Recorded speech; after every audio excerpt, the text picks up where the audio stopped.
নাবালিগ অবস্থায় যার বাচ্চা মারা যায়, ওই বাচ্চাগুলিকে আল্লাহ পাক রব্বুল আলামিন কিয়ামতের ময়দানে বাপ মার জন্য বহুত বড় সুপারিশকারী বানায়।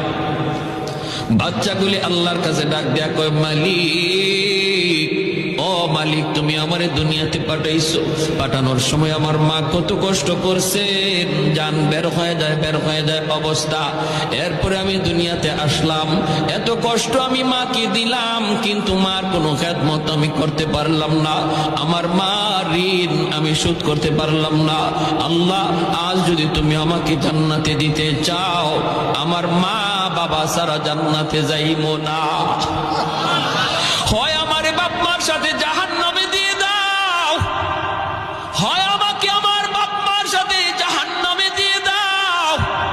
রব্বুল আলামিন তখন বলে, বান্দারে, আমি আল্লাহর আদত হচ্ছে জাহান্নামীকে জান্নাতে দেওয়া, কিন্তু